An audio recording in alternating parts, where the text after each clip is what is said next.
Assalamualaikum warahmatullahi wabarakatuh. Perkenalkan, nama saya Deska Sartika Amanda dari kelas L2 dengan NIM 0855 1182 8040 dari kelas L2 atau kelas B.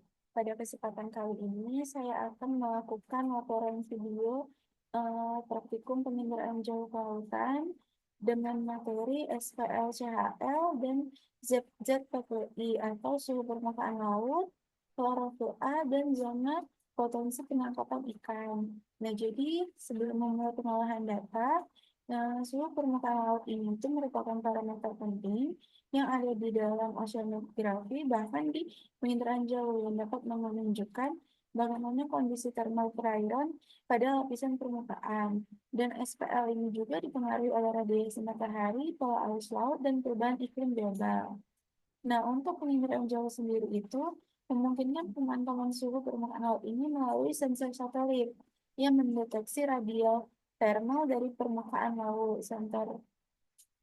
Nah, bahkan konsentrasi atau pengukuran klorofil air ini secara langsung dilakukan melalui analisis sampel air menggunakan spektrofotometer atau kromatografi. Meskipun akurat, metode ini memiliki keterbatasan, yaitu dengan cakupan wilayah yang luas. Oleh karena itu, teknik penginderaan jauh digunakan untuk memperoleh data klorofil A dengan lebih lebih efisien. Jadi satelit penginderaan jauh ini seperti data MODIS atau moderate moderate data MODIS atau moderate moderate remix. Data MODIS ini itu digunakan dengan sensor optik yang mendeteksi pada laut. Jadi konsentrasi dari klorofil A diestimasi berdasarkan refleksi cahaya tampak yang dipantulkan oleh permukaan laut. Nah, adapun yaitu eh, zona penangkapan ikan.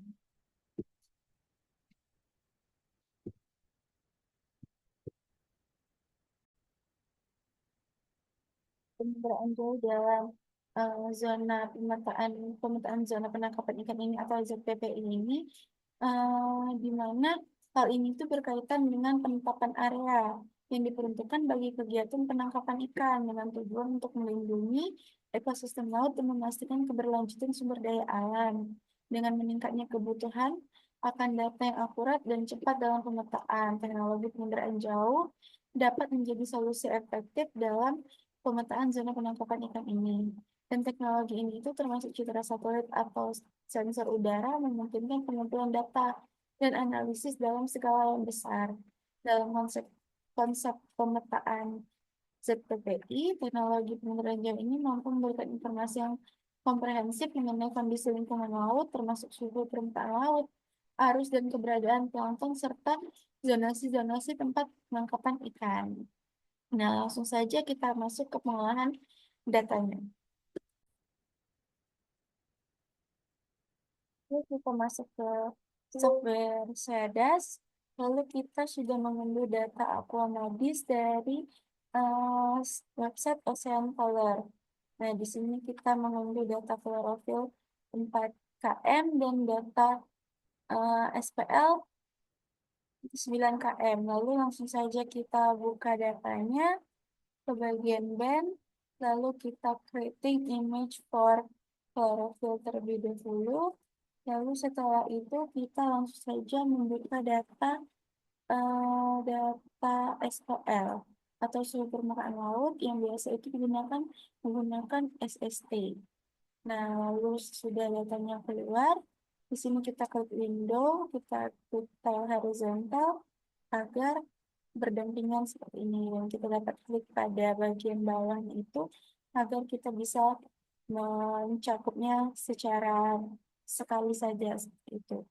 Lalu kita di sini memilih untuk wilayah untuk yang akan kita kaji suhu permukaan laut dan ZPPI-nya. Lalu di sini kita zoom pada daerah tersebut.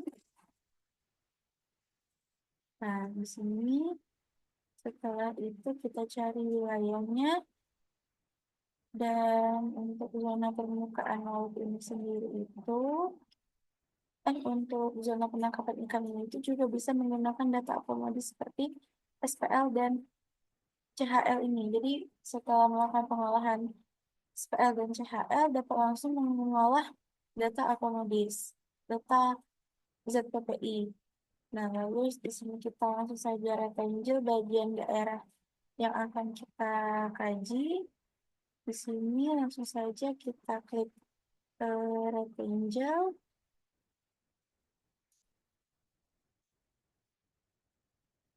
Kita cari rectangle-nya.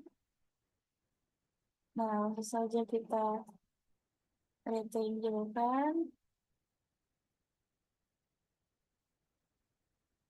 Sama seperti juga dua-duanya, baik di data SPL dan data CHL. Lalu kita klik kanan pada datanya, lalu kita pilih export mass pixel. Nah, di sini kita akan mengubah data ini itu, kita checklist semua dan write to file. Lalu di sini kita akan mengubah data dari Akomodis ini menjadi data TXT yang bisa dibaca oleh Excel. Lalu di sini kita save saja namanya. Lalu kita save. Dan di sini kita tunggu prosesnya. Lalu kita lakukan hal yang sama pada yang sebelumnya. Lalu kita select geometri untuk data SPL. Lalu kita langsung saja write. Nah, di sini langsung saja kita save filenya ke TXT atau ke Excel nanti. Nah, lalu kita save terlebih dahulu. Lalu kita save. Lalu langsung saja kita buka filenya di file dan kita drag atau kita pindahkan ke software Excel. Nah, setelah masuk software Excel, untuk yang data atasnya ini tuh kita hapus saja. Kita delete, lalu untuk yang pixel X pixel ini juga kita delete. Kita sisakan itu untuk yang longitude, latitude, dan data klorofilnya. Nah, kita lihat kan datanya ini tuh banyak banget yang data NaN seperti itu. Lalu dapat saja langsung kita klik set filter, lalu kita klik NaN dan kita klik OK. Nah, maka data NaN ini akan terpilih dan di sini kita hapus saja semuanya, kita delete semuanya yang datanya itu yang NaN atau NaN, lalu kita klik OK. Nah, lalu eh, kita lakukan hal yang sama pada data kedua untuk data SPL-nya juga. Nah, setelah kita filter untuk menghapus data NaN-nya, kita langsung saja kita save as dengan tipe TXT, lalu kita ke ArchMap.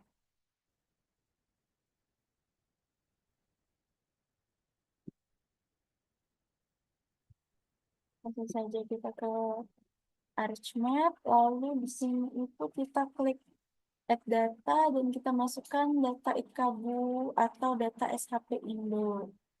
Lalu setelah itu kita klik File, kita klik Add Data, dan kita pilih XY Data.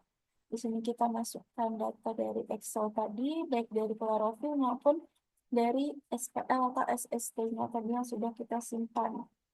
Nah, selanjutnya itu kita masukkan dulu, kita cari dulu datanya. Nah, lalu setelah itu kita masukkan.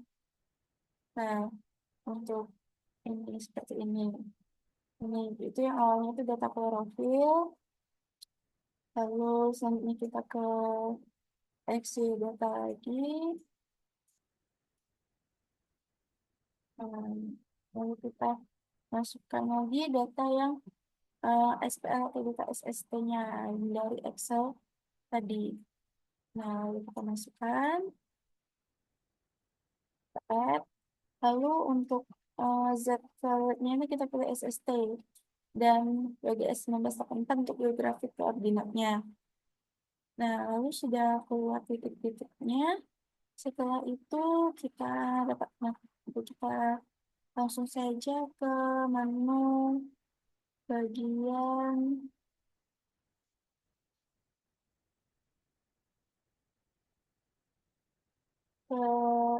kita langsung saja ke search. Lalu di sini kita klik IDW. Di sini kita pilih IDW Spatial Analysis. Lalu kita masukkan untuk input file-nya itu kita pertama pilih chlorophyll atau CHL. Nah, lalu untuk Z value-nya ini kita pilih chlorophyll, lalu kita klik OK. Lalu kita tunggu prosesnya hingga berhasil.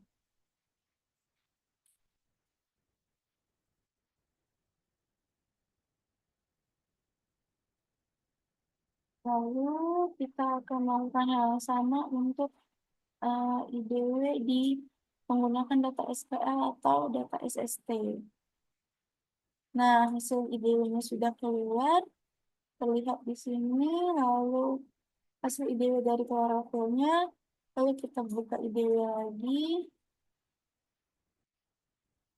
langsung saja input filenya ini kita pilih SST atau SPL tadi, lalu untuk Z values-nya itu SST, lalu kita klik OK dan tunggu prosesnya. Nah, lalu setelah hasil yang keluar itu kita klik ke layer properties, lalu kita klik general, ke sim ke ininya dulu, kita ubah dulu namanya sebelumnya ke ini ide klorofil,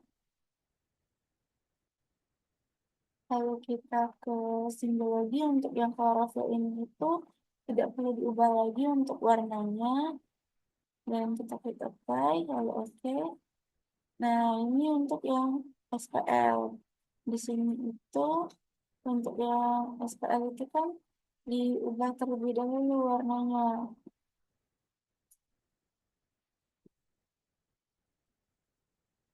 Nah, yang SPL itu diubah menjadi warnanya itu yang merah ke hijau, lalu di split color seperti itu. Lalu maka hasilnya akan seperti ini untuk yang SPL atau sulfur metanolol. Nah, seperti ini merupakan eh, hasil dari klorofil. Nah, lalu langsung saja setelah itu kita masuk ke dalam pengolahan data ZPPI atau zona penangkapan ikan. Di sini kita gunakan data yang sama saja, namun kita unchecklist pada hasil IDW-nya. Lalu di sini kita hanya menggunakan data TXT-nya. Langsung saja itu di sini kita membuka ke bagian kita rectangle untuk bagian titik-titiknya, lalu kita ke layers, kita convert graphic to feature, lalu kita masukkan nama filenya di sini itu, di sini opsional namanya itu terserah. Di sini saya memberi nama daerah Liska, hasilnya itu lalu kita save, lalu kita klik OK. Di sini kita klik yes. Nah, selanjutnya itu kita delete saja hasil dari yang tadi itu, rectangle-nya tadi. Lalu kita masuk ke Arch Toolbox, ke Analysis Tools, ke Overlay, dan kita klik Erase. Dan untuk input feature-nya ini kita masukkan daerah tadi, dan erase-nya ini kita masukkan itkabu, data itkabu. Nah, lalu kita tunggu proses erase-nya. Nah, ini merupakan hasil dari erase-nya tadi. Terlihat untuk daerah-daerah yang di luarnya itu juga tertonjol tadi. Nah, lalu kita ke Geospatial Analysis Tools dan kita ke IDW. Lalu input features-nya itu kita masukkan ke bagian itu kita masukkan SST dulu, data klorofil dulu, lalu untuk Z value-nya yang kita masukkan klorofil, lalu kita dapat langsung ke, setelah itu kita ke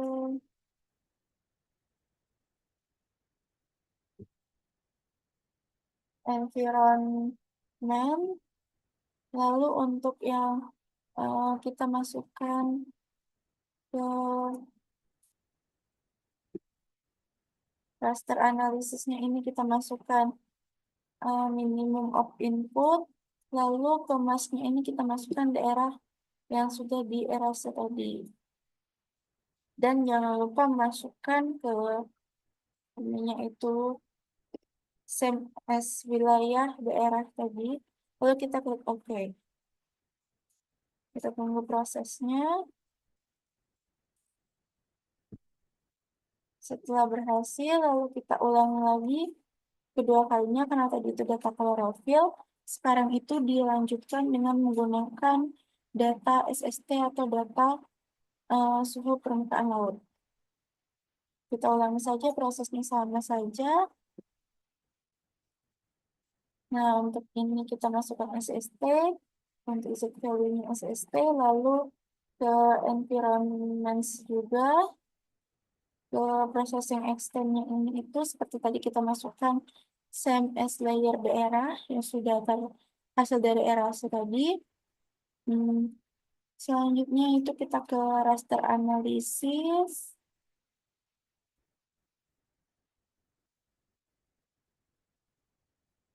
Langsung saja kita ke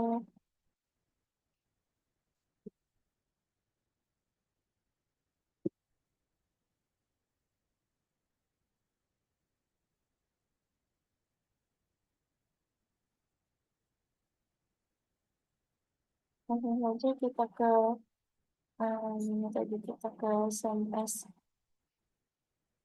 layarnya itu hasil dari erase. Lalu kita masukkan ke raster analisis itu minimum of input. Lalu untuk masknya ini itu kita juga masukkan hasil dari erasenya tadi. Erase dari hasil erase daerah tadi. Lalu kita klik OK. Jangan lupa memasukkan output filenya atau di mana filenya akan disimpan. Nah, di sini kita tulis saja IDW SPL. Lalu kita klik save, lalu klik OK. Kita tunggu hingga prosesnya selesai. Nah, setelah prosesnya selesai, di sini kita langsung saja ke Arch Toolbox tadi itu kita scroll lagi ke bawah.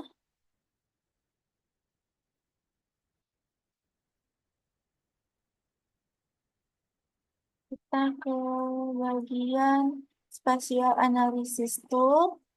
Lalu kita pilih yang surface. Lalu kita pilih contour.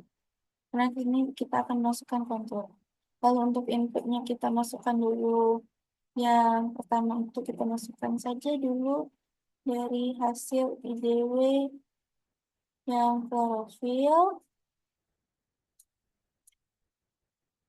Lalu untuk kontur intervalnya ini situ kita untuk klorofil itu awalnya ini kita masukkan yang suhu permukaan laut. Nah, untuk suhu permukaan laut atau SPL ini itu kontur intervalnya itu 0,5 dan base konturnya ini itu 25.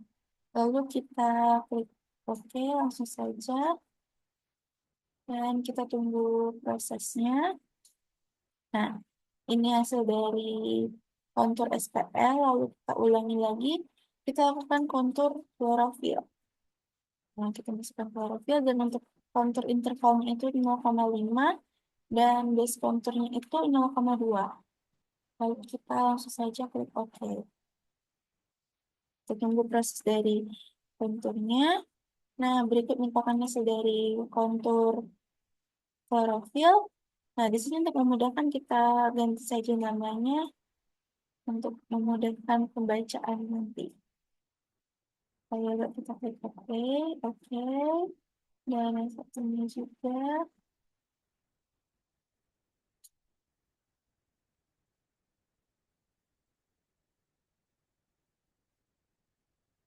Lalu kita klik play, OK. Nah, lalu selanjutnya itu kita langsung saja ke Em, kita klik pada bagian editor, lalu kita ke stop editing, lalu kita eh, klik salah satunya di sini kontur klorofil, lalu di sini kita langsung saja ke kontur nilai konturnya tadi itu kita klik kanan, pertama itu kontur SPL, kita open attribute table, lalu ke table option kita select by attribute, lalu kita masukkan rumus kontur, lalu lebih lebih dari, dan kita klik get unique values untuk SPL atau suku makalah itu lebih dari 32. Lalu kita apply. Nah, apabila ada nilai yang berbiru-biru gitu, kita hapus saja. Nah, selanjutnya kita silang saja. Kita lakukan yang sama pada kontur profil, open attributable. Kita ke open attributable, lalu ke table option. Kita ke table option dan select by attribute. Nah, lalu di sini kita masukkan kontur lebih dari dan kita klik get unique values dan masukkan nilai 2. Lalu kita klik apply. Nah, di sini kan ada yang nilainya lebih dari 2. Lalu dapat kita hapus saja lebih dari 2,2. Kita hapus, klik silang. Nah, lalu kita klik tutup saja langsung. Nah, setelah itu kita masukkan kontur dari SPL, suku permukaan laut, dan kontur dari klorofil. Nah, lalu untuk hanya ini kita buat saja CTBI, lalu kita save, dan untuk output tipenya ini kita masukkan poin. Lalu kita klik OK. Kita tunggu prosesnya.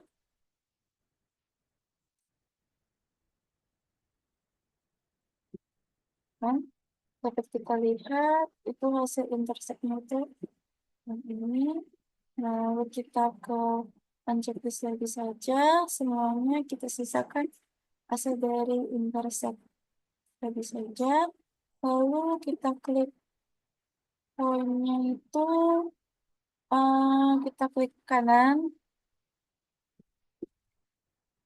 lalu ke properties. Nah, selanjutnya kita ke simbologi, kita ke quantities, lalu ke graduate symbol. Nah, lalu untuk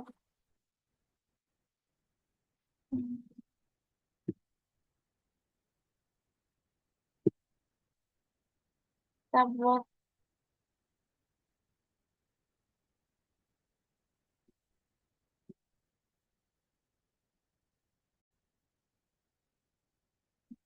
ini kita cari itu ke edit simbol. Nah, lalu di sini pada tipenya ini kita pilih ke karakter marker simbol. Lalu di sini kita pilih yang Esri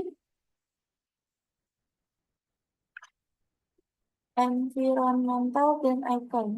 Nah, di sini kita langsung saja masukkan yang ikan. Nah, lalu kita ukurannya kita sesuaikan. Lalu dapat langsung saja kita oke dan kita apply. Dan ikan seperti ini. Nah, jadi terdeteksi itu di bagian sini yang merupakan tempat untuk zona potensi penangkapan ikan. Nah, jadi berikut hasil dari pengolahan data SZPPI saya. Untuk selanjutnya itu ada kesimpulan dan saran. Kesimpulannya ini itu eh, kita itu dapat melakukan pengolahan data zona potensi ikan, terus bagaimana melihat dari suhu permukaan laut serta klorofil A itu melalui penginderaan jauh dengan menggunakan teknologi penginderaan jauh dan menggunakan data citra satelit. Yang dimana penggunaan teknologi penginderaan jauh ini itu untuk pemetaan ZPPI, untuk SPL, CHL itu tidak hanya bermanfaat bagi sektor tertentu, tapi juga untuk seluruh konservasi seperti sektor perikanan, konservasi lingkungan, dan bagaimana dengan pemantauan yang lebih baik dapat kita itu mengambil langkah-langkah yang lebih efektif untuk melindungi ekosistem laut seperti ikan pada ZPPI dan pemantauan suhu permukaan laut serta klorofil A di lautan. Nah, sekian yang dapat saya sampaikan. Apabila ada salah kata, untuk sarannya itu untuk praktikum penginderaan jauh sebaiknya untuk para praktikan lebih kondusif lagi saat masa pengolahan data dan penyampaian materi dari asisten agar yang tersampaikan itu dapat baik diterima oleh praktikan. Sekian yang dapat saya sampaikan. Apabila ada salah kata, saya mohon maaf. Terima kasih. Wassalamualaikum warahmatullahi wabarakatuh.